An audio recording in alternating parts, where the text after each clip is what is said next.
Surat Ashwin Kumar police station દ્વારા શાંતિ સમિતિની બેઠક યોજાઈ. ઉચ્ચ અધિકારી આગામી જગન્નાથ રથયાત્રા માર્ગદર્શન આપ્યું. સુરતના અશ્વિની કુમાર પોલીસ સ્ટેશન ખાતે આગામી જગન્નાથ રથયાત્રાને અનુલક્ષીને શાંતિ સમિતિની બેઠક યોજાઈ. બેઠકમાં પોલીસના ઉચ્ચ અધિકારીઓ, શાંતિ સમિતિના સભ્યો તથા સ્થાનિક આગેવાનો ઉપસ્થિત રહ્યા. ઉચ્ચ અધિકારીઓએ રથયાત્રા દરમિયાન કાયદો અને વ્યવસ્થા જળવાઈ રહે, સૌહાર્દપૂર્ણ વાતાવરણમાં ઉત્સવ ઉજવાય તેમજ ટ્રાફિક અને સુરક્ષા અંગે જરૂરી માર્ગદર્શન આપ્યું. ઉપરાંત તમામ નાગરિકોને પોલીસ અને તંત્ર સહયોગ આપી શાંતિપૂર્ણ રીતે રથયાત્રા સંપન્ન થાય તે માટે અપીલ કરવામાં આવી છે. સુરત શહેરમાં આગામી જગન્નાથજીની રથયાત્રાનું આયોજન થયેલું છે. સમગ્ર શહેરમાં કુલ 8 જેટલી શોભાયાત્રાઓનું આયોજન કરવામાં આવ્યું છે.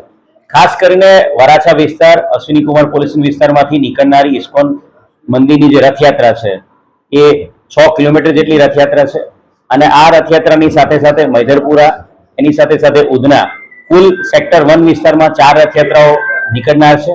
આજે DCP zone 1, DCP zone 2, DCP zone 3 અને સાથે સાથે તમામ સિનિયર અધિકારી, આ તમામ અધિકારીઓ સાથે મળીને જે રથયાત્રાઓના આયોજકો છે એ અને સાથે સાથે ફ્રેન્ડ ઓફ પોલીસ, અન્ય ધર્મના તમામ અગ્રણીઓ, અન્ય પદાધિકારીઓ તમામ સાથે મળીને 200 થી વધુ લોકો સાથે મળી એક શાંતિ સમિતિ મિટિંગનું આયોજન કરવામાં આવ્યું હતું.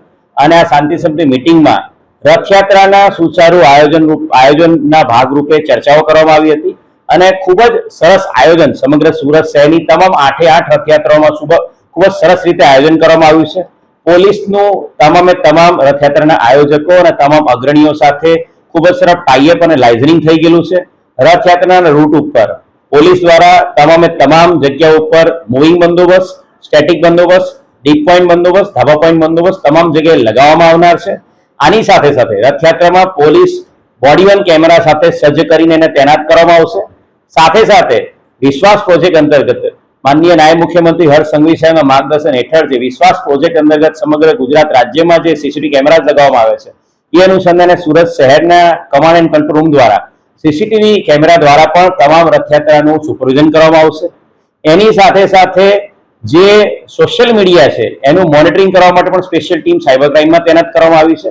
અને સુરત શહેરના તમામ પ્રજાજનોને હું મીડિયા મિત્રોના માધ્યમથી અષાઢી બીજની જગન્નાથજીની રથયાત્રાની ખૂબ ખૂબ શુભકામનાઓ પાઠવું છું અને સમગ્ર સુરત શહેરના તમામ પ્રજાજનો પર ભગવાન જગન્નાથ ખૂબ જ આશીર્વાદ વરસાવે અને સુરત શહેર પોલીસની પર પણ આશીર્વાદ રાખે એવી શુભકામના.